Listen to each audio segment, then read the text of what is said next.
The porch light at 237 Maple Avenue still burns every night, though no one lives there anymore.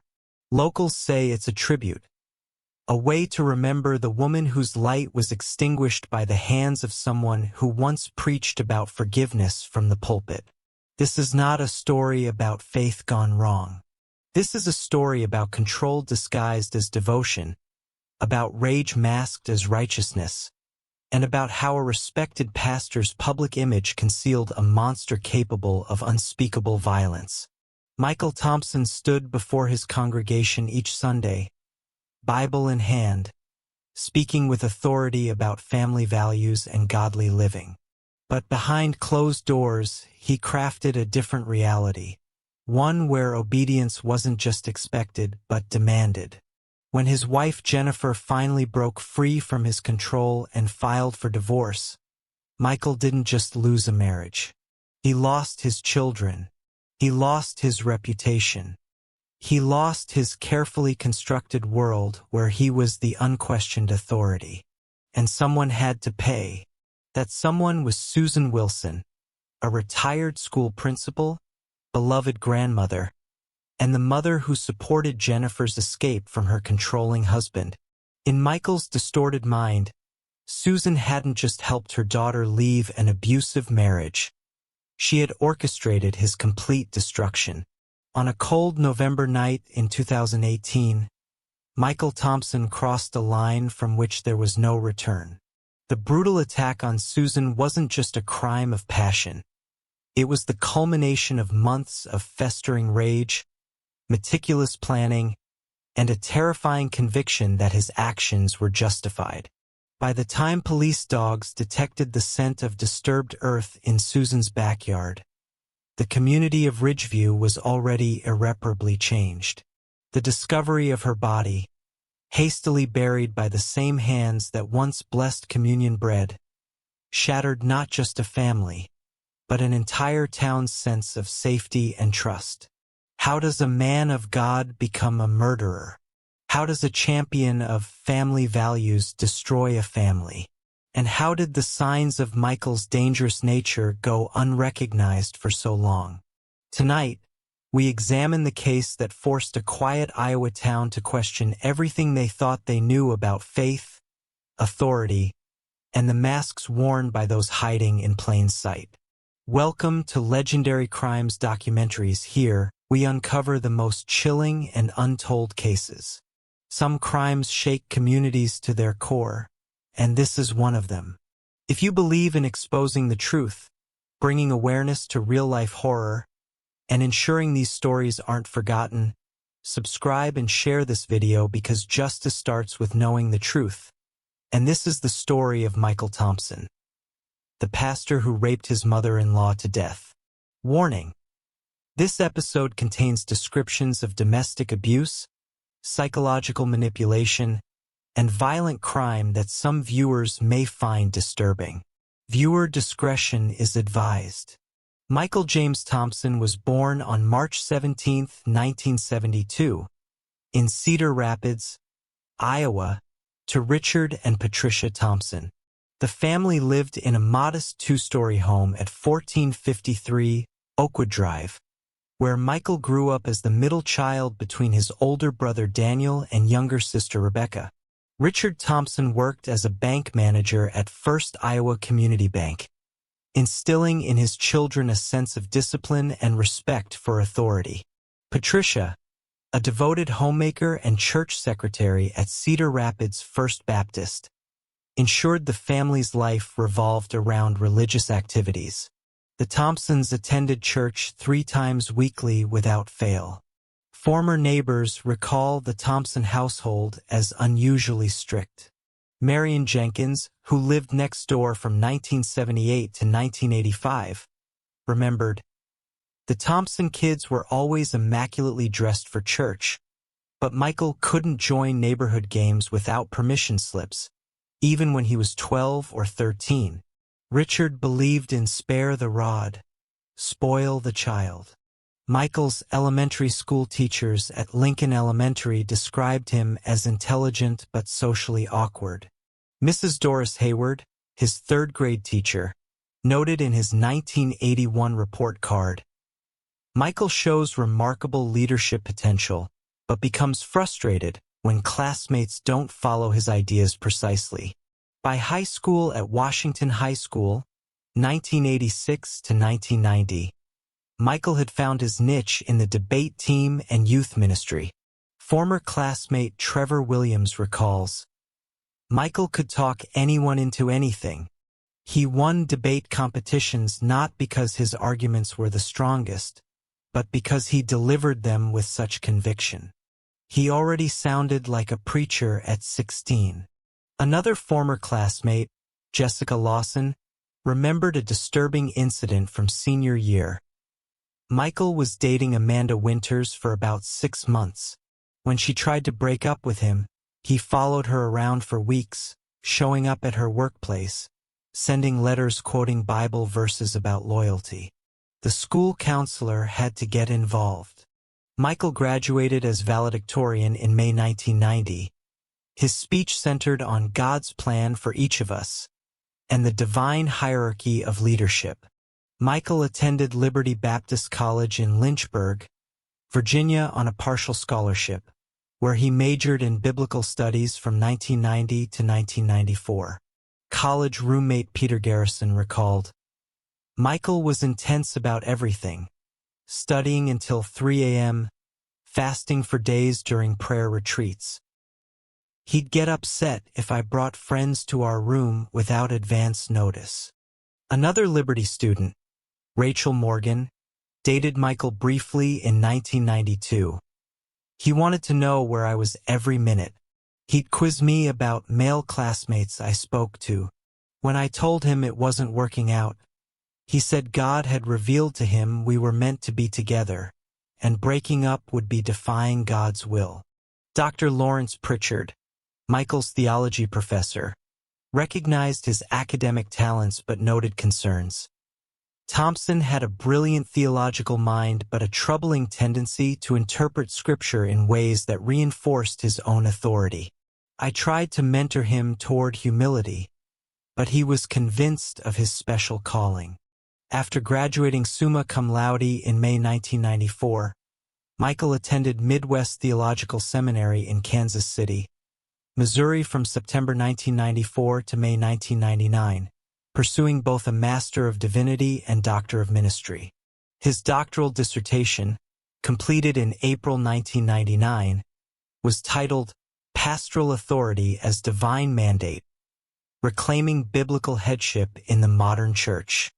Seminary classmate David Reynolds later commented, Michael was respected for his oratory skills and biblical knowledge, but he had this way of shutting down anyone who disagreed with him. He'd quote Scripture to end arguments, especially about women's roles in the church or home. Dr. Elaine Winters, one of few female professors at the seminary, remembered Michael challenging her authority in 1996. He questioned whether women should be teaching male pastors, citing 1 Timothy. When I explained the cultural context of those passages, he filed a formal complaint with the dean. It was resolved, but he never took another of my classes.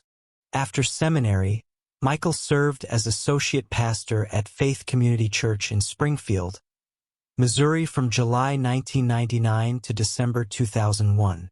Senior pastor Robert Williams initially praised Michael's dedication and speaking abilities, but became concerned about his interactions with the youth group.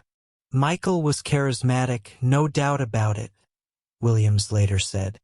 But he created this inner circle of teens who practically worshipped him. When I suggested more oversight, he accused me of jealousy. In January 2002, Michael took his first senior pastor position at Cornerstone Baptist in Carbondale, Illinois. Church attendance grew from 120 to over 300 members within 2 years. Board member Thomas Franklin recalled, Pastor Mike brought energy and vision, but looking back, there were signs. He wouldn't tolerate questions about church finances. He pushed out 2 deacons who challenged his decision to cancel the women's ministry. On September 12, 2003, Michael attended a regional pastoral conference in St. Louis, where he first met Jennifer Davis, a talented church pianist and music teacher who was performing at the event. Jennifer Lynn Davis first encountered Michael Thompson on September 12, 2003, at the Midwest Baptist Conference held at the Gateway Convention Center in St. Louis. Jennifer, then 28, was performing as the pianist for the conference worship team. Michael, 31, approached her after her performance of Amazing Grace, with what Jennifer later described in her journal as the most confident compliment I'd ever received. Born on April 8, 1975, in Columbus, Ohio, Jennifer was the daughter of Susan Wilson and the late Thomas Davis. She had graduated from Ohio State University in 1997 with a degree in music education and had been teaching piano at Carbondale Music Academy since 2001, while serving as a volunteer worship leader at First Presbyterian Church of Carbondale. Their initial conversation lasted nearly 2 hours at the Conference Center Cafe. Michael asked for her number before leaving, calling her the very next morning to invite her to Sunday service at his church, Cornerstone Baptist. Kathy Reynolds, Jennifer's roommate at the time, recalled, "Jennifer came home from that conference absolutely glowing. She kept saying he was different from other men she'd dated. So sure of himself, so passionate about his calling.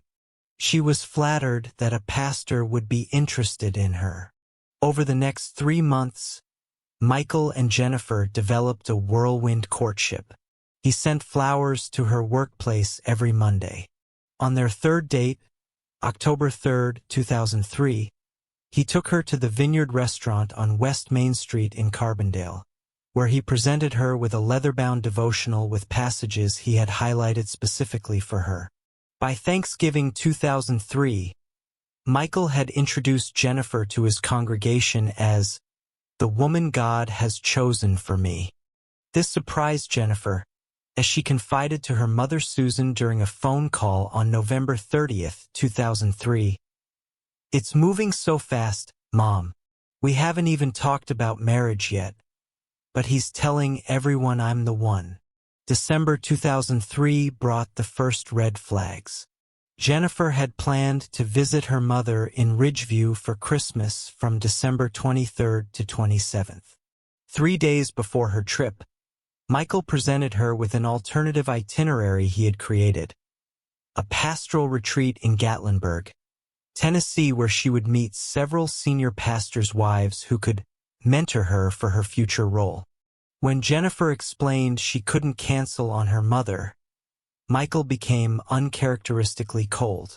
He didn't raise his voice, Jennifer later told her therapist, but he quoted Ephesians about wives submitting to their husbands and said this was a test of whether I could respect his leadership. Jennifer went to Ridgeview as planned. During her visit, Michael called her 11 times daily to check in. On Christmas Day, he showed up unannounced at Susan Wilson's home at 237 Maple Avenue in Ridgeview, having driven 6 hours to surprise Jennifer with a gift, a diamond pendant necklace that he fastened around her neck himself, saying, "Now everyone will know you're spoken for." Susan Wilson was immediately concerned, confiding to her friend Martha Jenkins after the holidays, "There's something off about him. He looks at Jennifer like she's a prize he's won, not a person." Despite the concerns, Jennifer was swept up in Michael's intensity. On Valentine's Day 2004, just 5 months after meeting, Michael proposed at Carbondale's Crystal Lake Park at sunset. The ring was a 1.5-carat diamond in a cathedral setting that had belonged to his grandmother. Jennifer called her mother that evening from Michael's landline at 618-555-0142. "Mom, we're engaged. The wedding is June 12th. The short engagement raised eyebrows among Jennifer's friends. Her college roommate, Allison McCarthy, flew in from Boston for a bridal lunch in April 2004 and was troubled by the changes she observed. Jenny used to wear bright colors and funky jewelry. Now she was in this beige sweater set, asking Michael's permission to order dessert. When I asked about her music career, she said Michael felt her talents were better used in church ministry. The wedding took place as scheduled on June 12, 2004, at Cornerstone Baptist Church. The elaborate ceremony cost over $30,000, largely funded by a special collection Michael had organized from his congregation. Susan Wilson walked her daughter down the aisle in place of Jennifer's late father. During the ceremony, Michael added an unexpected element to the traditional vows, having Jennifer promise to submit to his godly leadership as the church submits to Christ.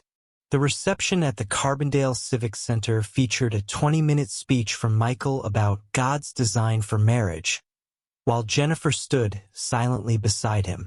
The newlyweds honeymooned at Sandals Resort in Jamaica from June 13 to 20, 2004. Wedding guests noticed Jennifer's piano sat untouched when they returned, as Michael had accepted a new position at Faith Covenant Church in Ridgeview, Iowa, coincidentally just 3 miles from where Susan Wilson lived. They purchased a 4-bedroom colonial at 1842 Orchard Lane in Ridgeview in August 2004, using a down payment from the sale of Michael's previous home. Jennifer, who had given up her teaching position in Carbondale, initially planned to look for music work in Ridgeview. James Peterson, a deacon at Faith Covenant, remembered Michael's explanation. Pastor Thompson told the board that his wife would be focusing on supporting his ministry rather than pursuing outside employment. He presented it as her choice, but something felt rehearsed about the way he said it. By Christmas 2004, Jennifer had taken over children's ministry and women's Bible study at the church, both unpaid positions that required 25+ hours weekly. Former church secretary Deborah Williams recalled, "Jennifer was always at the church, often looking exhausted. Once when I suggested she take a day off, she whispered, 'Michael believes idle hands do the devil's work.'" On March 17, 2005, Michael's birthday, the couple announced Jennifer's first pregnancy during Sunday service. Emily Susan Thompson was born on October 29, 2005, at Ridgeview Memorial Hospital. Michael insisted on filming the entire birth, later showing edited highlights during a sermon on the miracle of life, without Jennifer's knowledge or consent. Jacob Michael Thompson followed quickly, born on December 12, 2007. By this time, church attendance had grown to over 500 members. Michael was becoming known throughout the Midwest as a dynamic preacher and had started a popular weekly podcast called Truth Without Compromise. To the outside world, the Thompsons appeared to be the perfect pastoral family.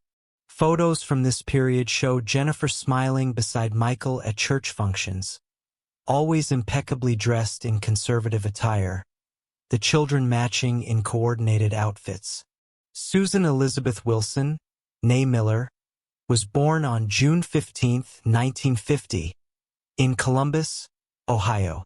She grew up in a middle-class neighborhood at 345 Elmwood Avenue with her parents, Howard Miller, a postal worker, and Eleanor Miller, a librarian. Susan was the eldest of 3 children, with brothers Robert and James completing the family. From an early age, Susan demonstrated both academic promise and a nurturing spirit. Her 3rd-grade teacher, Miss Harriet Jenkins, wrote in her 1959 progress report, "Susan helps struggling classmates without being asked. She has a natural ability to explain difficult concepts in simple terms." After graduating from Westerville North High School in 1968, where she was class valedictorian, Susan attended Ohio State University on a partial academic scholarship. She majored in elementary education with a minor in child psychology, graduating cum laude in May 1972. Her college roommate, Catherine Montgomery, remembered, "Susan was always the responsible one in our group. While the rest of us were caught up in campus protests and parties, she was volunteering at the children's reading program and planning her future. But she wasn't boring. She had this wonderful laugh that could fill a room." On August 19, 1972, just 3 months after graduation, Susan married her high school sweetheart, Thomas Davis, at First Methodist Church of Columbus. Thomas was completing his engineering degree while working part-time at his father's construction company. They moved into a small apartment at 227 University Avenue near campus. Their only child, Jennifer Lynn Davis, was born on April 8, 1975, at Ohio State University Medical Center after a difficult 23-hour labor. Susan often recalled that day as the moment my purpose became clear. Susan began her teaching career at Oakwood Elementary School in Columbus in September 1976, once Jennifer was old enough for daycare. She taught second grade at Oakwood for 11 years, becoming known for her creative teaching methods and compassion for struggling students. Former student Derek Washington, who had Susan as a teacher in 1983, later said, "Mrs. Davis changed my life. I was labeled as a problem child with undiagnosed dyslexia. She stayed after school 3 days a week to work with me until I could read at grade level. 20 years later, when I got my doctorate, I sent her a copy of my dissertation." Tragedy struck on November 12, 1987, when Thomas Davis was killed in a construction accident at the Riverside Development Project in downtown Columbus. Susan, then 37, suddenly found herself a widow with a 12-year-old daughter to raise alone. "She never let her grief consume her," recalled Eleanor Miller, Susan's mother. The day after the funeral, she was at Jennifer's school concert, sitting in the front row, smiling through her tears while Jennifer played piano. She'd cry at night after Jenny was asleep, but never in front of her. The $350,000 life insurance policy Thomas had maintained allowed Susan to pay off their mortgage on the family's home at 1238 Willow Creek Drive and establish a college fund for Jennifer. Susan returned to teaching just 2 weeks after her husband's death, telling friends, "My students need me, and routine will keep me sane." In 1991, Susan was promoted to lead teacher at Oakwood Elementary, mentoring new educators and developing curriculum. That same year, she completed her master's in education administration at Ohio State University, attending evening classes while still teaching full-time. When Jennifer graduated high school in 1993 and left for Ohio State University, following in her mother's footsteps, Susan began considering a change. An opportunity arose in 1995 when Ridgeview Elementary in Iowa recruited her for the position of assistant principal. The decision to relocate was difficult but deliberate. Susan purchased a charming craftsman-style home at 237 Maple Avenue in Ridgeview on July 15, 1995, chosen specifically because it had a guest room that could become Jennifer's whenever she visited from college. Moving to Ridgeview was her first completely independent decision, explained Susan's brother Robert Miller. Every major life choice before that had been made with Thomas or Jennifer in mind. This was about Susan creating her own life. In Ridgeview, Susan quickly became a beloved figure in the education community. She implemented a groundbreaking reading intervention program that improved literacy scores by 22% over 3 years. In 1998, she was promoted to principal of Ridgeview Elementary. School Secretary Dorothy Jenkins remembered, "Susan's office door was always open. She knew every child's name and something special about each of them. On snowy days, she'd help the custodian shovel the walkways before the buses arrived. That was Susan. No job was beneath her if it helped her school. Susan retired from education on June 3, 2010, after 34 years of service. Her retirement party at the Ridgeview Community Center was attended by over 200 people, including former students who traveled from across the country. The school board unveiled the Susan Wilson Media Center, renaming the school library in her honor. Retirement didn't slow Susan down. She volunteered 3 days weekly at Ridgeview Public Library, leading Children's Story Hour every Tuesday and Thursday at 10 a.m. She joined the Ridgeview Community Garden Club, tending a plot at 456 Sycamore Street where she grew vegetables she often donated to the local food pantry. Susan's book club, the Page Turners, met every Friday at 7:30 p.m., rotating between members' homes. Founded in 2011, the group of 8 women read everything from classics to contemporary fiction. Susan hosted at her Maple Avenue home on the first Friday of each month, known for her homemade lemon bars and detailed discussion questions. Susan's analytical mind made our discussions so rich, noted book club member Patricia Henderson. She could find symbolism and themes the rest of us missed. But she was never pretentious about it. She genuinely wanted to hear everyone's perspective. Susan maintained close relationships with neighbors, particularly elderly couples on her street. Margaret Johnson, who lived at 241 Maple Avenue, relied on Susan to drive her to medical appointments. Susan checked on me every morning after my husband died, Margaret later told investigators. She'd bring my newspaper to the door and make sure I had everything I needed. Despite the geographical distance, Susan remained deeply involved in Jennifer's life. They spoke by phone every Sunday at 7 p.m. without fail, a tradition they maintained for over 20 years. When Jennifer began dating Michael Thompson in 2003, Susan flew to Carbondale twice to meet him, staying at the Hampton Inn on East Main Street rather than with the couple at Michael's insistence. Susan expressed early reservations about Michael in emails to her brother Robert. "There's something controlling about him that worries me. When Jennifer speaks, he often answers for her or corrects what she's saying. I've tried talking to her about it, but she thinks I'm just being overprotective."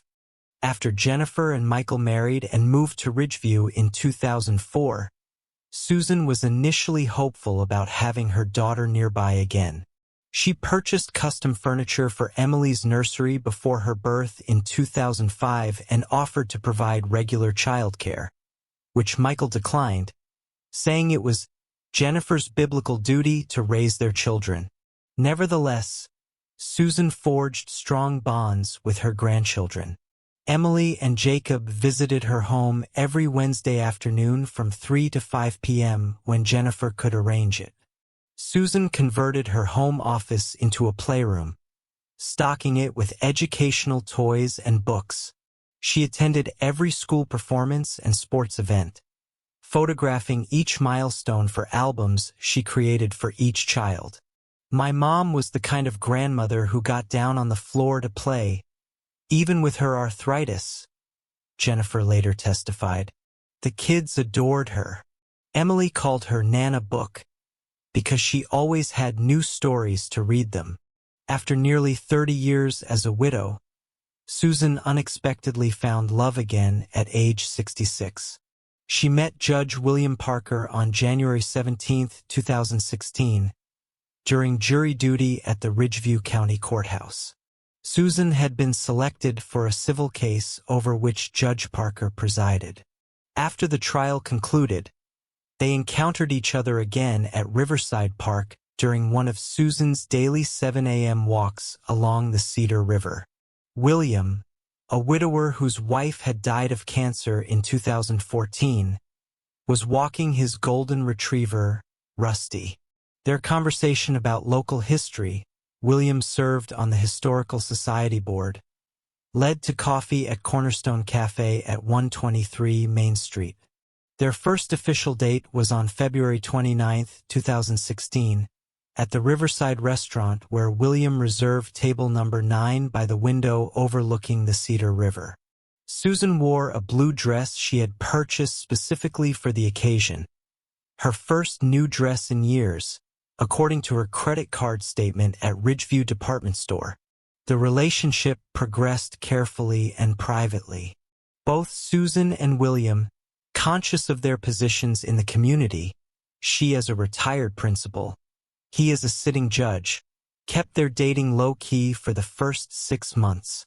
They enjoyed Sunday matinees at the Classic Theater on Washington Street, dinners at Bella Italia on Fifth Avenue, and quiet evenings playing chess at either her home or his residence at 782 Oakview Drive.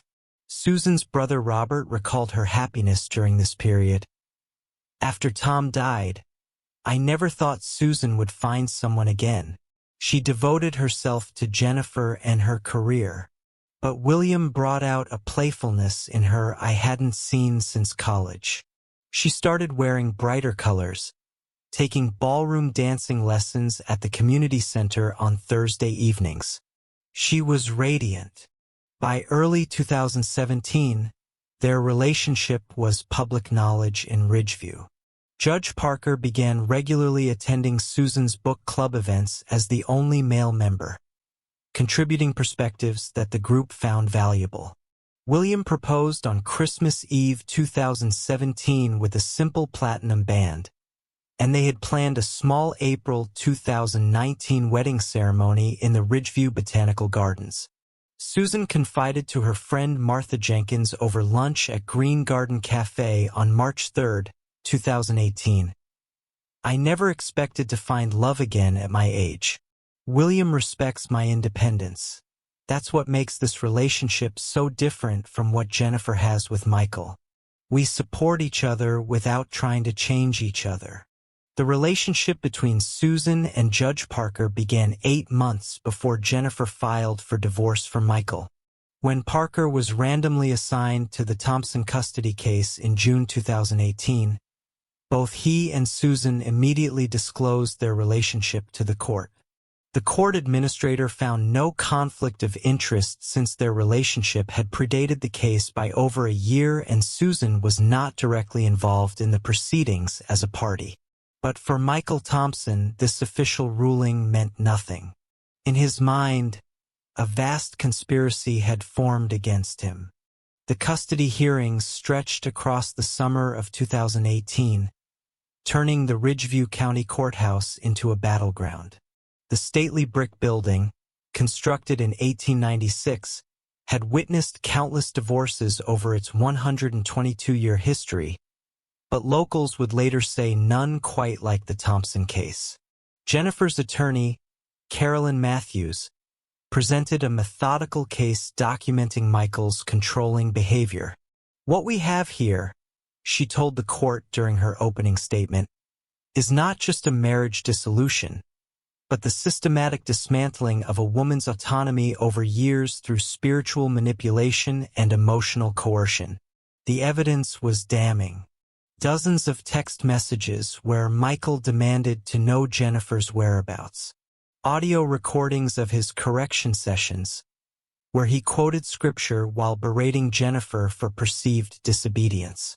Testimonies from former church members who had witnessed his controlling behavior firsthand.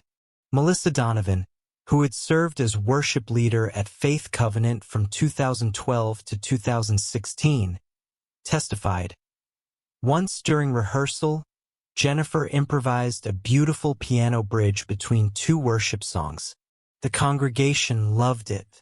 After service, I saw Pastor Michael grab her arm so hard it left marks, telling her she was showing off and seeking worldly attention instead of focusing on God's glory.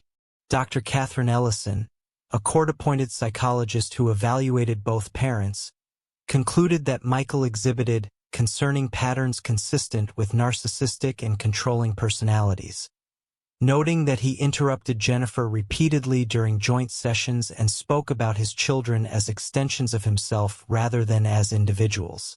Michael's attorney, Lawrence Hayes, the most expensive lawyer in Ridgeview, paid for through a legal defense fund organized by Faith Covenant church elders, painted Jennifer as unstable and manipulated by her mother. My client is a respected faith leader who has dedicated his life to family values, Hayes argued. Mrs. Thompson abandoned her marriage vows when tempted by secular influences, primarily from her mother who never approved of their relationship.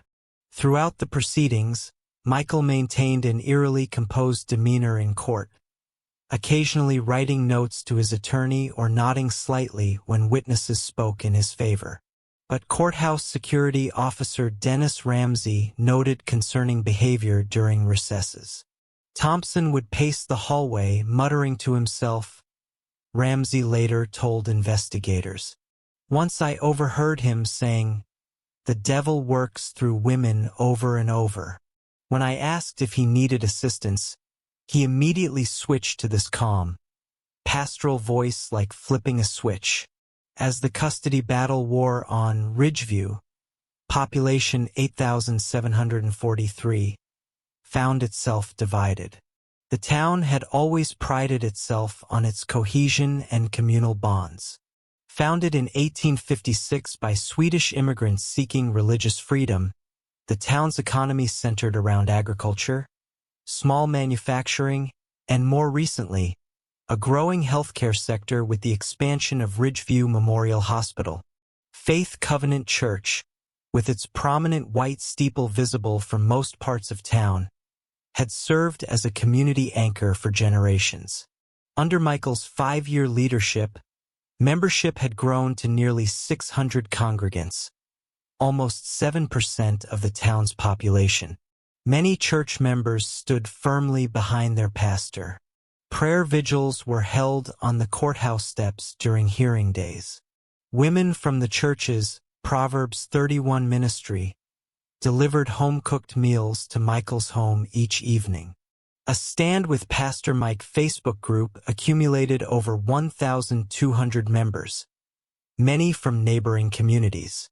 Deacon James Wilson, no relation to Susan, organized church members to attend hearings, filling the courtroom with supporters wearing blue faith and family ribbons. Pastor Mike is being persecuted for upholding biblical values, Wilson told the Ridgeview Register. Jennifer was influenced by worldly ideas about independence that contradict God's plan for marriage. But others in town, particularly those who knew Susan Wilson through her decades in education, rallied around Jennifer. Teachers from Ridgeview Elementary created a babysitting rotation to watch Emily and Jacob during hearings. The Page Turner's Book Club established a legal fund for Jennifer that raised over $15,000. The Ridgeview Diner became an unofficial neutral zone where both factions tacitly agreed not to discuss the case, though owner Marilyn Hawkins noted that people who once sat together now chose opposite sides of the restaurant. Local businesses felt pressure to declare allegiance. When the Daily Grind coffee shop allowed Jennifer's supporters to post flyers about domestic violence awareness, they lost the regular Sunday post-service rush from Faith Covenant members. Conversely, Henderson's Hardware saw Faith Covenant members' business plummet after Robert Henderson testified about witnessing Michael verbally berating Jennifer in the parking lot after a church picnic. Police Chief Thomas Walker noticed the rising tensions. We had 3 incidents of vandalism against people who publicly supported Jennifer. Slashed tires, mailboxes damaged. Nothing we could directly tie to Thompson or church members, but the timing wasn't coincidental, Walker later stated in his case notes. As the custody hearings progressed, those closest to Michael noticed alarming changes. Assistant Pastor Ryan Phillips observed that Michael's sermons shifted dramatically in tone and content. His messages became fixated on Old Testament examples of divine punishment, Phillips told investigators. He preached 3 consecutive Sundays on King David's son Absalom's rebellion and death, emphasizing how rebellion against rightful authority ends in judgment. Church Secretary Beth Anderson noted that Michael began keeping irregular hours, sometimes arriving at 4:30 a.m. to use the church office computer. I came in early one morning and found him printing dozens of pages about Judge Parker, his education, previous rulings, property records. When I asked if he needed help organizing the materials, he quickly gathered everything up and said it was personal research. Michael's neighbor, retired Detective Gerald Morrison, reported hearing Michael shouting alone in his backyard late at night. At first I thought he was on the phone, but when I glanced over the fence, he was just pacing back and forth, having what looked like an argument with himself. I heard Susan's name several times. Dr. Raymond Forrester, who later reviewed the case files for the prosecution, identified clear patterns of decompensation. Thompson was exhibiting classic signs of narcissistic injury progressing to dangerous obsession. His self-image as a respected authority figure was crumbling. When narcissists face this level of public humiliation and loss of control, they often become fixated on identifying a scapegoat rather than accepting responsibility. Michael's internet search history, later recovered by digital forensics, revealed a disturbing progression. June 12th. How to win custody as a father. June 28th. Can a biased judge be removed? July 5th. Relationship between judge and witness conflict of interest. July 17th. Susan Wilson-Judge Parker relationship. August 3rd. Proving conspiracy in custody cases. August 24th. How to follow someone without being noticed. September 10th. Iowa punishment for intimidating a witness. October 2nd. How deep to dig a grave. November 1st. Does God forgive all sins if you repent? November 15th. Cleaning blood from carpet. Michael had also checked Susan Wilson's address on Google Maps 37 times in the 2 weeks before her disappearance and had driven past Judge Parker's residence on at least a dozen occasions, according to his vehicle's GPS data. Throughout this period, Michael maintained his pastoral duties, though church board minutes indicated growing concerns about his mental state. Board member Thomas Jenkins suggested a sabbatical in late September, which Michael vehemently rejected, accusing the board of siding with forces trying to destroy God's work. On October 12, 2018, Judge William Parker delivered his ruling in the Thompson custody case. The courtroom was silent as he read his 22-page decision, methodically outlining the factors that had influenced his judgment. The court finds compelling evidence that Mr. Thompson has engaged in a pattern of controlling behavior that has negatively impacted both Mrs. Thompson and the minor children, Parker stated. While Mr. Thompson's religious convictions are to be respected, they cannot be used as justification for emotional manipulation or to override the best interests of the children. The ruling granted Jennifer full physical custody of Emily and Jacob. Michael would receive supervised visitation twice monthly at the Ridgeview Family Services Center. Additionally, he was ordered to complete a 26-week domestic abuser intervention program before petitioning for expanded visitation rights. Michael sat motionless as the verdict was read, his face betraying no emotion. But courthouse deputy Alicia Martinez, positioned directly behind him, noticed his hands trembling so violently that he tore the legal pad he was gripping. When Judge Parker adjourned the session, Michael stood abruptly and walked out without speaking to his attorney. Security footage showed him sitting in his car in the courthouse parking lot for nearly 3 hours afterward, occasionally striking the steering wheel. That evening, Michael failed to appear for the scheduled Wednesday prayer meeting at Faith Covenant, the first time he had missed this service in over 5 years. Assistant Pastor Phillips conducted the service, informing concerned congregants that Pastor Thompson was taking time for personal prayer and reflection. Jennifer, meanwhile, moved with Emily and Jacob to a small rental house on Elm Street, just 4 blocks from Susan's home. Security cameras were installed at both residences, a precaution suggested by Jennifer's attorney based on Michael's increasingly erratic behavior. The custody ruling sent ripples through Ridgeview. Faith Covenant Church immediately called an emergency board meeting, where heated debate ensued about Michael's continued leadership. Board minutes obtained during the investigation revealed sharp divisions. Church elder Harold Matthews: "If we remove Pastor Thompson now, we're essentially saying the court was right. We'd be abandoning our brother in his time of greatest need." Deacon Rebecca Foster: "I've supported Michael throughout this process, but his sermon last Sunday about Jezebel's influence over weak men crossed a line. He's using the pulpit to fight his personal battles." Youth Pastor Craig Simpson: "3 families have already told me they're leaving the church. They don't want their daughters hearing these messages about women's submission. We need to consider the entire congregation, not just one man." After 4 hours of debate, the board voted 5-3 to place Michael on a paid 4-week leave of absence for spiritual restoration and counseling. However, due to Michael's specific employment contract, they lacked authority to require psychological evaluation.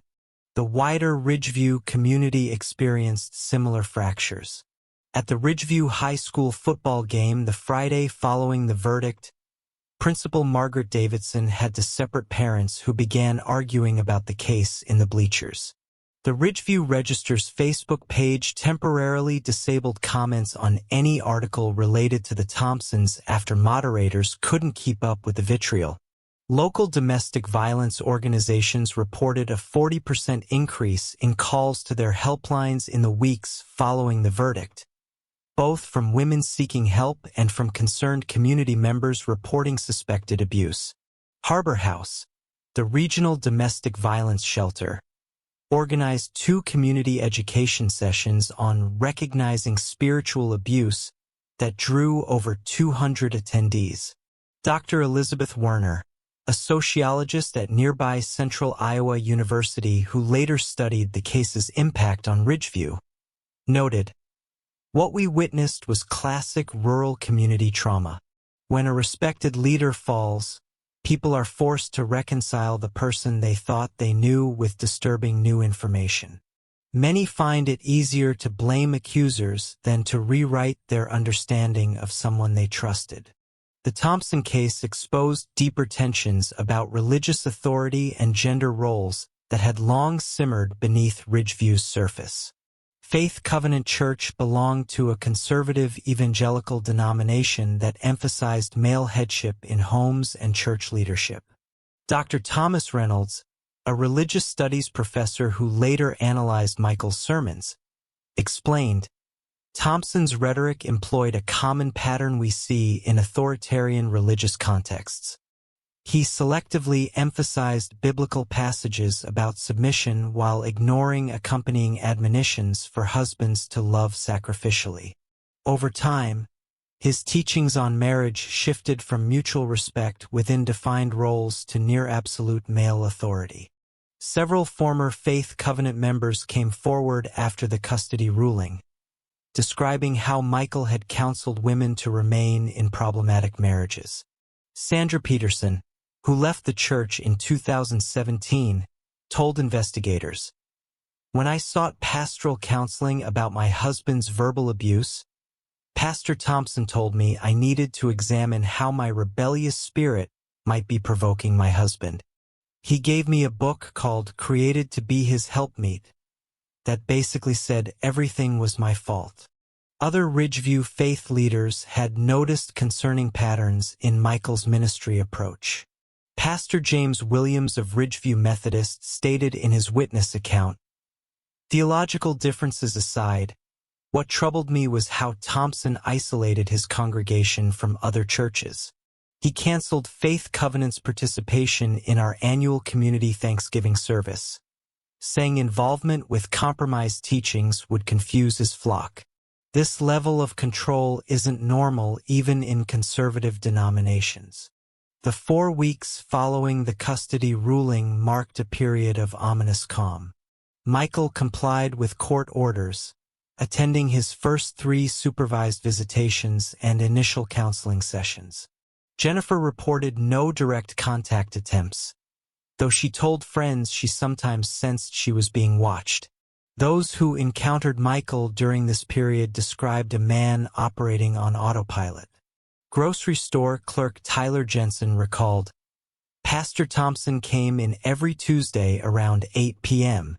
After the court thing, he still came in same time, same items, but he seemed hollow somehow.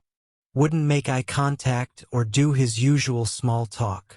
Michael's church-mandated counselor, Dr. Stephen Andrews, later testified, "In our sessions, Thompson exhibited what I'd characterize as performative compliance. He'd repeat phrases like, 'I understand I need to accept God's will,' that sounded appropriate but lacked genuine engagement. When I attempted to explore his feelings about the custody outcome, he redirected to discussing Susan Wilson's manipulation of the process." On November 2, 2018, Michael purchased a prepaid cell phone from the Walmart in neighboring Clayton County, a 30-minute drive from Ridgeview. Store security footage showed him paying cash. This phone would never be recovered, but cell tower data would later place it near Susan Wilson's home on multiple occasions in the 2 weeks before her disappearance. Susan, meanwhile, continued her active community life, seemingly unaware of the danger. On November 7th, she emailed book club members suggesting Tara Westover's Educated for their December discussion.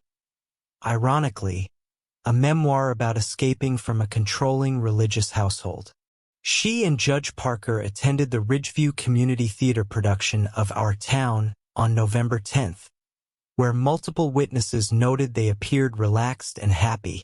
Only one person sensed imminent danger. Jennifer confided in her therapist, Dr. Meredith Coleman, during their November 13th session, "Mom mentioned seeing Michael's car on her street twice last week. I told her to call the police, but she said she doesn't want to seem paranoid or make things worse. She keeps saying he'll eventually accept the situation and move on. But I know Michael. He doesn't move on. He gets even." 3 days later, on November 16, 2018, Susan Wilson would disappear. The search had gone on for days. Flyers were posted, volunteers scoured the streets, and her book club friends left frantic messages that went unanswered. Susan Wilson was missing.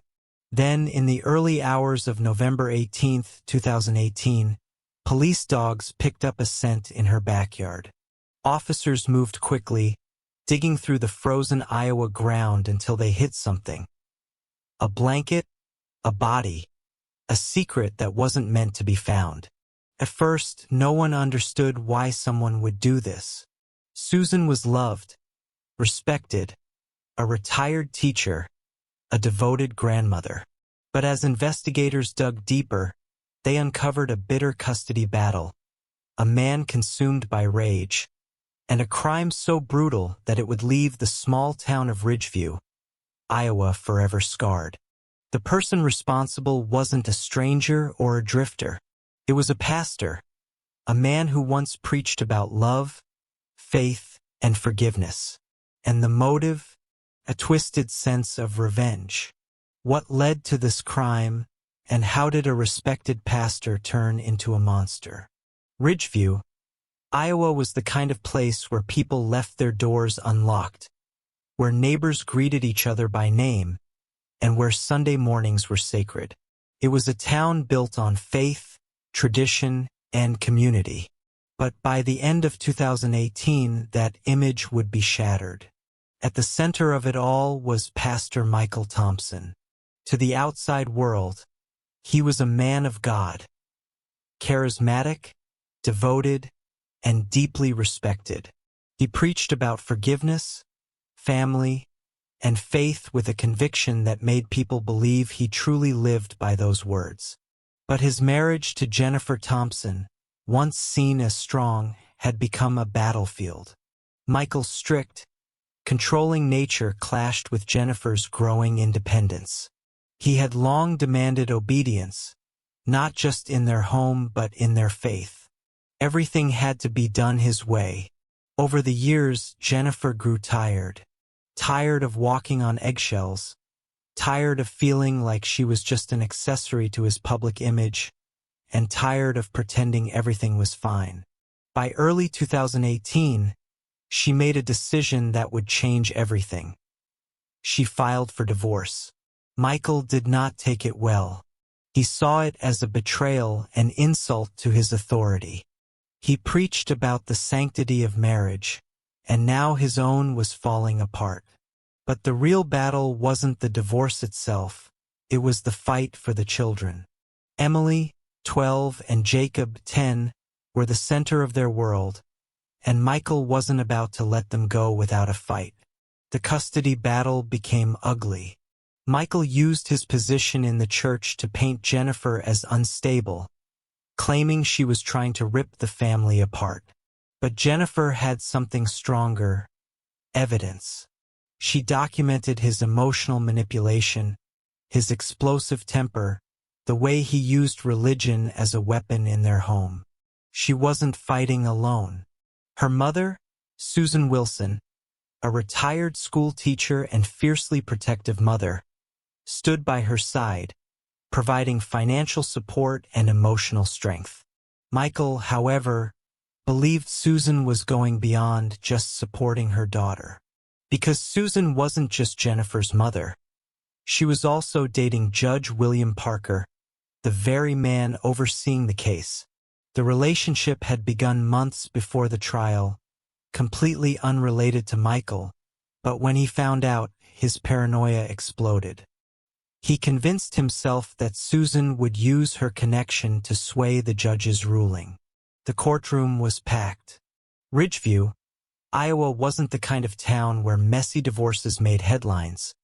But when a well-known pastor was fighting for custody of his children, everyone paid attention.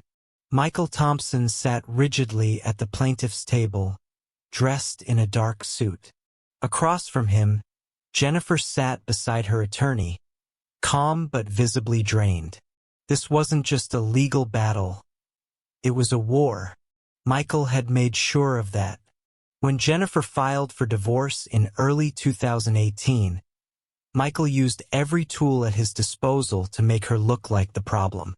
From the pulpit, he preached about marriage being under attack, about how the devil used weak-minded women to destroy homes.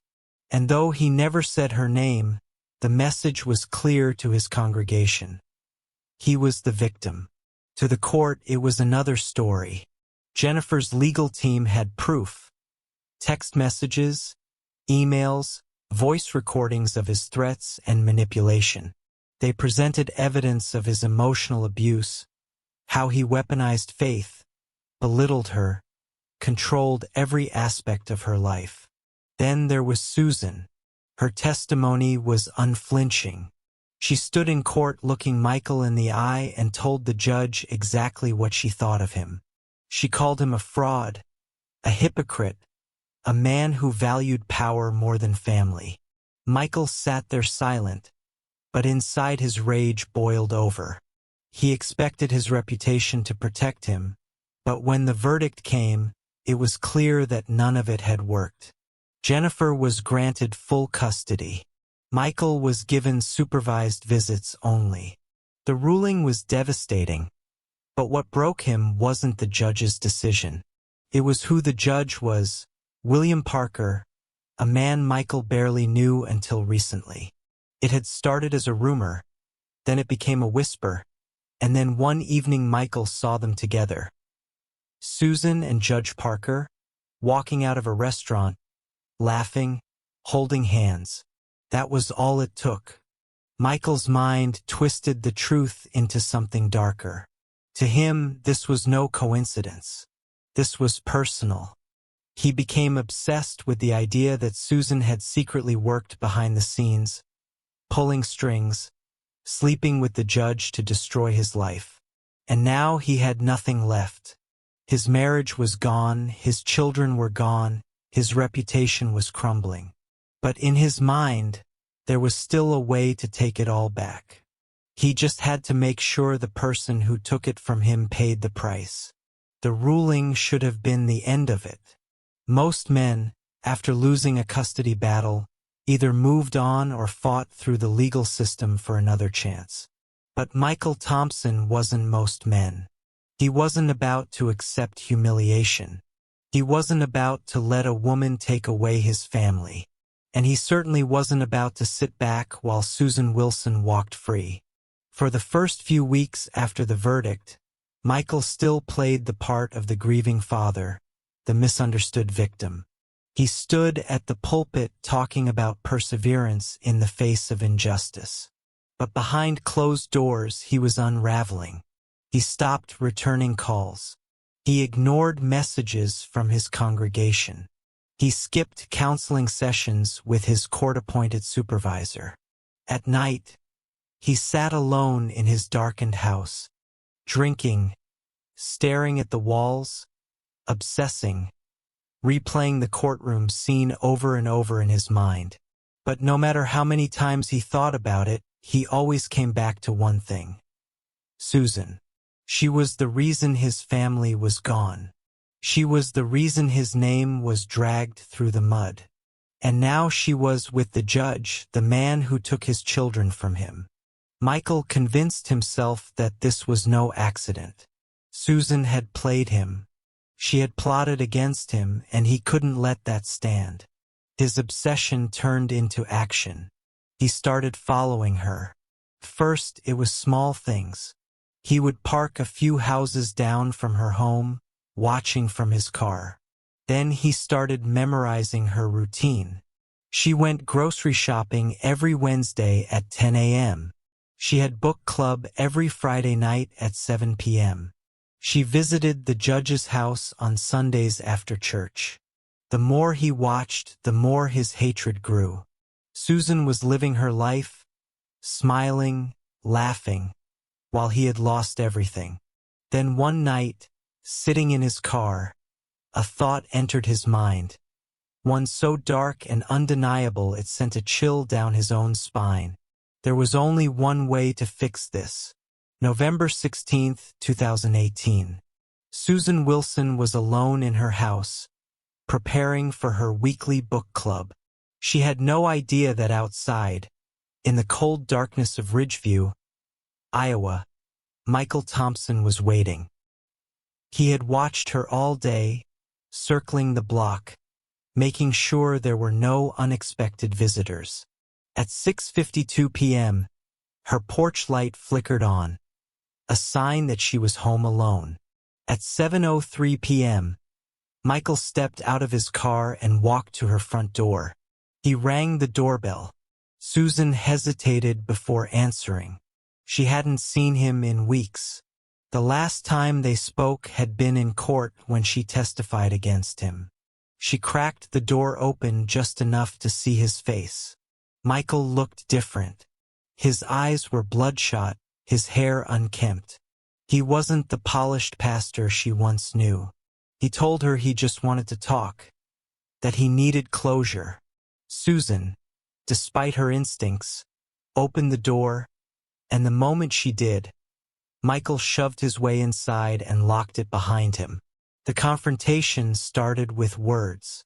Michael accused her of destroying his family, of manipulating the judge, of turning his children against him. Susan didn't back down. She told him his own actions were to blame. That was all it took. Michael snapped. The attack was brutal, prolonged, and filled with rage. Susan fought back as he assaulted her. She clawed at his face, leaving deep scratches. She kicked, screamed, but no one could hear her. By the time it was over, her body lay lifeless on the living room floor. Michael stood over her body, breathing heavily, hands shaking. This was not the plan. He was supposed to scare her, make her suffer, but now he had to clean up his mess. He grabbed a towel, wiped his face, then dragged Susan's body through the back door. The backyard was cold, damp, and quiet. Using nothing but his bare hands and a garden shovel, he dug a shallow grave near the fence. Took him over an hour. By the time he was done, his clothes were covered in dirt and blood. He stood over the grave, staring down at what he had done. Then, without a word, he walked back inside, locked the door behind him, and disappeared into the night. Susan Wilson was gone, but the search for her was only beginning. The next morning, the town of Ridgeview, Iowa woke up to an unsettling silence. Susan Wilson was supposed to be hosting her weekly book club at 7:30 p.m. the night before, but when her friends arrived, they found her house dark, her car parked in the driveway, and no sign of her anywhere. At first, they assumed she had simply gone out or forgotten to send a cancellation notice. But Susan never missed book club. She was the type of person who sent reminders days in advance, someone whose absence, even for a single night, was unusual. By Saturday afternoon, calls to her phone went straight to voicemail. Her daughter Jennifer was the first to sound the alarm, calling everyone she could think of. By evening, she filed an official missing person report. Within hours, the case gained full attention. Susan wasn't just an ordinary woman. She was the mother of a pastor's ex-wife, a known figure in the community, and the partner of Judge William Parker. People noticed when someone like her vanished. The police began a standard missing persons protocol, but something felt off from the start. Her purse was inside the house, untouched. Her front door was locked. Her phone was last active the night before with no outgoing messages or calls after 7 p.m. Then there was the security camera footage. A neighbor had a motion-activated camera pointed toward the street near Susan's house. At 7:03 p.m., it recorded a car pulling up. The headlights were off. The silhouette of a man stepped out and approached the front door. The footage was grainy, but the make and model of the vehicle were clear. A dark-colored 2012 Ford Taurus. The same car registered to Michael Thompson. With no sign of Susan, the search expanded quickly.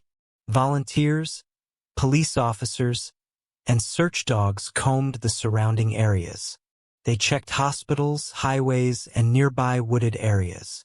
By Sunday morning, a group of officers returned to her home for a more thorough sweep.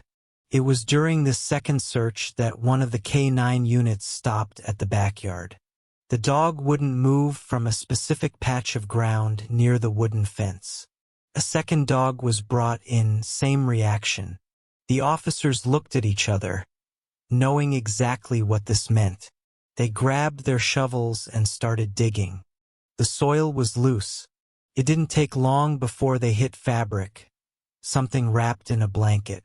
The moment they peeled it back, the search for Susan Wilson ended. She had been buried in her own backyard, hidden under the dirt like a discarded secret. The police didn't waste another second. Michael Thompson was officially the prime suspect. The moment investigators uncovered Susan Wilson's body, the case turned from a missing persons report to a full-scale homicide investigation. Her cause of death was immediately apparent. The injuries were severe, brutal, and clearly intentional. But what stood out the most was the desperation in how she had been buried. The grave was shallow, rushed. Whoever did this wasn't an expert at covering up crimes, but they had tried. As forensic analysts collected evidence, the police zeroed in on their suspect, Michael Thompson. It wasn't just the fact that he was the last person seen at Susan's house, or that his car was identified in security footage. It was the fact that everything pointed to a man who had every reason to want Susan gone. Michael had no solid alibi for the night of Susan's disappearance. When detectives brought him in for questioning, his story was full of gaps. He claimed he was at home all night, that he had gone to bed early, but his phone records told a different story. At 6:45 p.m., his phone pinged near Susan's neighborhood. At 7:12 p.m., a neighbor's camera caught his car near her house. By 9:30 p.m., his phone was back at his own home. A 2-hour window where Susan was attacked, killed, and buried, and Michael had no explanation for it. As police dug deeper, they found even more evidence tying Michael to the murder. His fingerprints were found on the back door handle of Susan's house. Forensic experts found dirt from her backyard in the treads of his shoes. And then there was the most damning evidence of all: DNA under Susan's fingernails. There were skin cells. She had fought for her life. The DNA was tested. It was a match to Michael. When the evidence was presented, Michael's demeanor changed. At first, he denied everything. He insisted he hadn't seen Susan in weeks. But when confronted with the security footage, the phone records, and the DNA match, he stopped talking altogether. By the evening of November 19, 2018, Michael Thompson was formally arrested and charged with first-degree murder. News of Michael's arrest spread fast. The congregation that once stood by him was now in shock. Some refused to believe he was guilty. Others felt betrayed. This was a man they had trusted, a man they had looked to for guidance. Now he was being led out of his own home in handcuffs. And in the days that followed, even more secrets would come to light. The trial of Michael Thompson began on March 4, 2019, in a packed Ridgeview, Iowa courtroom. The prosecution wasted no time painting a picture of a man who had lost everything and chose revenge over reason. They presented a clear timeline showing how Michael had been consumed by hatred, stalking Susan for weeks before finally snapping. The jury listened as forensic experts explained how DNA evidence, phone records, and security footage placed Michael at the scene of the crime. Jennifer Thompson sat in the courtroom every day. She had once built a life with this man. Now she was watching him fight for his own. Their children, Emily and Jacob, were kept away from the proceedings, shielded from the gruesome details of what their father had done. But the weight of it all was impossible to escape. Michael's defense team argued that there was no direct eyewitness to the murder. They tried to cast doubt on the forensic findings, suggesting that Michael's DNA under Susan's fingernails could have come from an old encounter, maybe a handshake or a past argument. But the evidence was overwhelming. It was undeniable. This wasn't a crime of passion. It was planned. As the trial neared its end, the jury remained stone-faced. The people of Ridgeview, Iowa, had come looking for answers, but what they found was something much darker. This was not a man of God who had made a mistake. This was a man who had believed himself above consequence until it was too late.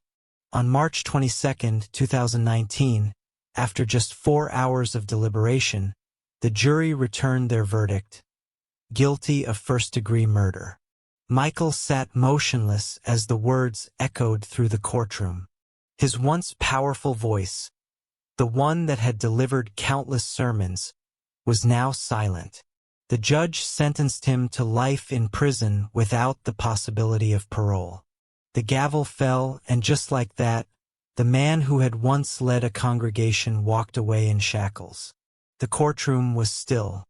There were no gasps, no cries, only the weight of justice finally catching up.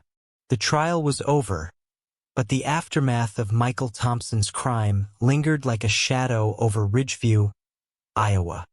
His conviction brought legal closure, but for those who had been closest to him, the wounds would never fully heal.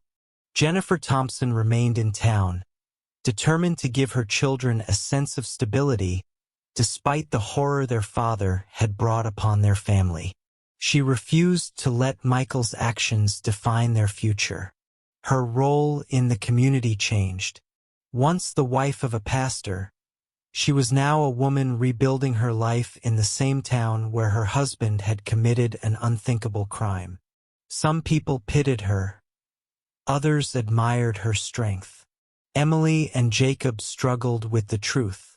As they grew older, they would come to understand exactly what their father had done. Emily, now in her teens, was quiet about it, refusing to discuss the case in school.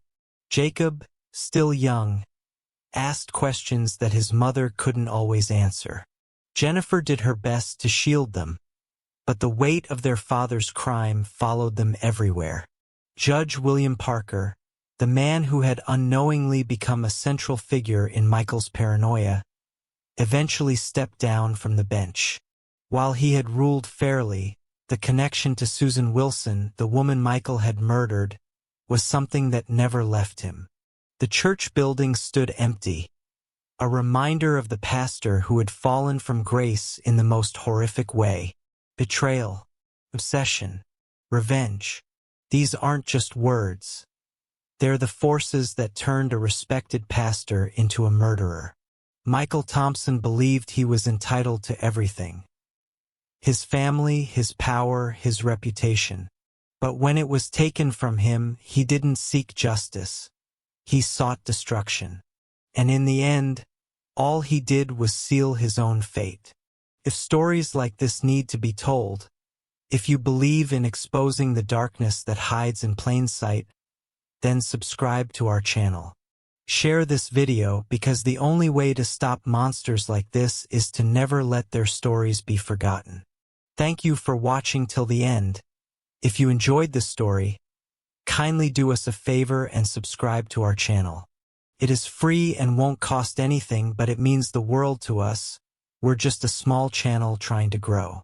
Thank you and see you in the next one.